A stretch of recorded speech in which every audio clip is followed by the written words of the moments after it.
Yo, what's good, YouTube? This is Jay from TNJ. And as you can see, before hopping into this first game versus Florida, tough matchup on the road to start the season, we got our first look at our recruiting board this season. We have actually our first 5-star recruit that's interested in going to our school. We did go up in the prestige, so now we're a 4-star school instead of a 3-star school. And if you look at this, Josh Fleming, number 4 athlete in the country, 80 overall as an athlete. We're actually in second place right now, offered him a scholarship, only behind 500 points, which is we can recover from that. I mean, we're going against Syracuse. I don't know why he wants to go to Syracuse, but he's going to be our number 1 prospect. Our second prospect is a diamond we actually found, +6 overall. We're first on his board. And one thing that I've been trying to get is some pass rush, so maybe this guy can lead the pack in pass rush.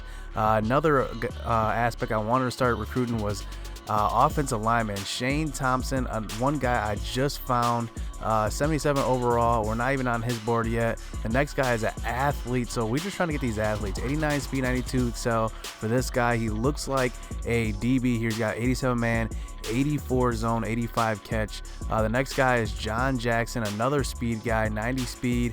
It looks like he plays a little bit of defense, but it looks like his main thing is offense here because he's got 87 carrying, 75 catch, 82 route running, so he looks like a receiver. So right out the gate, trying to get some speed there. We don't need too many receivers, so I'm not going to go receiver heavy, but this guy was actually interested in coming to the school, Walter Gonzalez, so I'm first on his board. So it looks like he might be on his way to our school. He has great route running there. Another athlete, Richard Simmons, 90 speed, 89 excel. This guy looks like an offensive player once again. He does have some defensive skills though. He has 71 zone, 65 man, but he can tackle too, 73. So he actually might be a defensive player now I think about it, because his carrying is low. Usually receivers have pretty good carrying. So actually this guy looks like a defensive guy. Just looks like he doesn't have as good of coverage ratings. He's only 70 overall as well. But the next guy is a free safety, Calvin Bonner. I actually want to get a free safety on here, some type of safety, so we can redshirt him. And because next year Crawford is going to be a senior, he's a junior this year, so he's going to be on his way out pretty soon. Patrick Sherman, another receiver. Then we're going to round out our recruiting board with a tackle here. Like I said, trying to get some offensive linemen. He has pretty good acceleration, so maybe this is a guy we can redshirt as well. Both of our right tackles, I believe, are seniors, so we do need some offensive linemen. Middle linebacker here, he's pretty decent. We're second on his board, 73 overall, 79 speed. Rounding out our board here, we have an athlete, 69 overall. He looks like he plays defense. He looks like he plays linebacker, or actually looks like he plays D tackle. What am I saying? He's got 55 speed, so looks like he's a D tackle. Another defensive end. And then towards the bottom here, we did get a fullback. I didn't realize this guy was interested in our school, but he's first. We're first on his board, so hopefully we can get a good fullback, because we do want to run more fullback packages, especially when we're in on the goal line. But let's just hop into this gameplay. Actually, before we get into this gameplay, I want to show you guys something I noticed in practice and something that I made a change to. We're actually starting our backup free safety at middle linebacker. I like him there. He's got better speed. We could try Keontae Walton here. The only downfall to Zeke Walker is that he has 36 awareness, but look at all of his other ratings actually. So his catching is higher, which will help with interceptions. But look at his tackling. His tackling is 80. Keontae Walton is 66. Hit power is 84, so higher than any other linebacker here. Power move is 74, second highest behind Keontae Walton. Finesse move 72, block shed 77. So he has attributes of a middle linebacker. He actually can play zone and man better, so that'll actually help out press as well. So we're gonna try him out. We don't know if this 36 awareness is really gonna affect us. We'll have to see. He might be a little bit dumb on some plays, but look at all my middle linebackers, all seniors. So I'm gonna need to recruit some type of linebacker to go here, or maybe I can recruit an outside linebacker or a safety and move Nate Owens over next year. We'll see. I don't really know how it's gonna go, but let's just hop into this gameplay, man. Going up against Florida on the road in Gainesville. Let's go. So one thing I'm looking to do in season 2 is to get the passing game going, because Peyton Ramsey actually had a pretty good offseason as far as progressing some of his passing attributes. So that's definitely something I'm looking to do. But as you can see on the first drive of the game, 3 and out for us off of 2 bad passes from Ramsey. I think he just needs to get going. I think he needs to get used to these receivers. He's used to Simi Cobbs, but some of these routes that he's going to be throwing, he's going to have to get used to throwing those routes. And as you can see on the first play, Felipe Franks finds his receiver there for the touchdown on the slant route. So the Florida Gators pick up right where they left off, 7-0. But as you can see, Calvin McDuffie, the freshman return man, gets up to about the 50-yard line. So we get the ball back. We're going to give him some easy throws on this second drive here, getting the screen pass to his running back, Devontae Williams. And as you can see, that's the first catch by Joe Richard, the freshman tight end out of Minnesota. So on a 3rd and 2, scrambling up into the 25-yard line. So on a 1st and 10 here, play action read, getting the ball to Richard once again. And that's a good sign. If I can get him open passes like that throughout this year, he's really going to make a big impact on us. So here we are, man. We need to get Simi Cobbs involved, because we know how well he progressed in the offseason, how good he is attribute-wise. And as you can see, Peyton Ramsey scrambles in for the touchdown, for his first rushing touchdown of the 20. This is supposed to be the 2015. I'm just gonna go off the current year, 2018 campaign. So here we are, Scarlett getting the ball back, and man, we know he can run the ball. He is a beast. So Franks, here he is, rolling out to the right, getting the first down, but Crawford is gonna come up with the strip.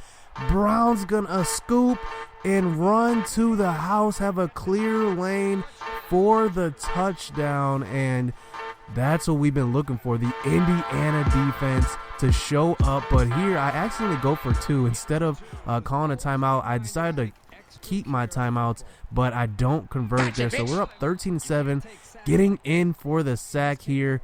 And once again, Scarlett's getting the ball at the middle, giving Crawford a mean stiff arm on that one. So now they're facing a 3rd and 5, close to about the 40-yard line, but our pressure gets in there. We cover the routes pretty well, so we force them to punt, and we get the ball back. So what we want to do is get Devontae Williams involved, because one thing that I did before this game, I actually switched my playbook, because the spread playbook, it has okay pass plays, but the routes are so similar in each formation. So I needed a different playbook. So what I decided to do is go with Louisville's playbook. Actually, this is Florida's playbook. No, this might be Louisville's. This might be Louisville's, because I wanted to get more of like some exotic route running patterns. So I wanted to get my receivers involved, and obviously there is Michael Wilson, the freshman receiver. We're looking for him to have a big year, so he gets the ball. And Joe Richard once again getting open there on the pass, and I try to find him again, but this time the corner sees it all the way across the field, moves across the field, and gets the pick. So just like that, man, 2 turnovers between the 2 teams. And once again, on the 2nd and 5, we're getting in for the sack there. And that one's going to be, I believe that's Gooch on the sack there. So on a 3rd and 8, try to get Scarlett there, stop, but he just outruns Crawford for the first down and a mean stiff arm there. So on a 1st and 10, Scarlett's getting the ball once again, stumbling up into the 50-yard line. But on a 3rd and 3, Frank's going to drop back, find his man on the outside. That's going to be Hammond for the 12-yard reception. So Frank's actually doing a pretty good job. He's standing in the pocket, throwing pretty well, and he can run the ball. I think he's got 81 speed, so we definitely got to have a spy out on him this whole game, because here he's throwing out to the out route but cannot convert there on the 3rd down. So on a 4th down, they kick the field goal. So now it's a 3-point game. And once again, getting Ramsey some easy throws here. This time to Devontae Williams. He gets tripped up close to the 40-yard line. So on a 1st and 10, play action to Devontae Williams. finding Richard. And one thing that I found out, man, I was like, man, Richard's getting open a lot. So what I decided to do is actually put him at the starting 4th wide receiver and at starting tight end. So he's always on the field, even in spread formations, because I'm finding that, man, he's getting open regardless of who's covering him. Sometimes I even have him motion out to the wide right, and he'll be covered by the number 1 cornerback, and he'll still beat him. So what I decided to do is put him there at that 4th receiver. But here on the goal line, on a 1st and goal, we get in for the touchdown, and that one's going to be Mike Majette there on the triple option pitch. And just like that, we're going to go up by 10 points before half. So 2 minutes left in half. Franks is going to drop back to pass, get it completed over the middle to Keontae Lewis. And on a 2nd and 3, is going to try to throw again to the outside, but this time Riggins is going to be there for the interception. What a good play by Riggins. He had him covered, blanketed. And that's the one thing, man. The computer, hey, they try to throw across the field like that, that's going to be picked most of the time because my guys can cover pretty well. Even though they're not high overall, we have pretty good coverage, guys, especially with Rutledge on the outside and putting Riggins in the slot. And there you can see Joe Richard, the freshman tight end, getting in for the touchdown. Like I said, it doesn't matter who's guarding him. That time it was their slot corner guarding him, and he still beat him. So, man, I think I might call him Baby Gronk because he gets open. He finds a way to get open regardless of who is covering him. And once again, they try to throw to the outside. That time, the other freshman, Marcus Rutledge, remember, man, he might lead the NCAA in picks because he's just blanketing his guy all half long. So we're now on to the second half here. Florida's down 17 points, and this is a complete opposite story of what it was in that bowl game rematch, and we're looking to get some revenge, honestly. So Keontae Lewis, the tight end, gets found on the outside on the post pattern, and once again, Hammond is open there, beating Riggins that time, and Florida's into the red zone, and just like that, Scarlett gets a handoff, almost breaks it to the outside. So on a 2nd and 2, Franks is going to drop back. He's going to roll outright and outrun Robinson. I don't know what my guys were doing there. And they get in for the touchdown. And just like that, it's back down to a 2-score game. So we take over up 10 points. Ramsey on the option keeper is going to run up the middle close to the 35-yard line. So on a 3rd and 7, Ramsey's going to drop back.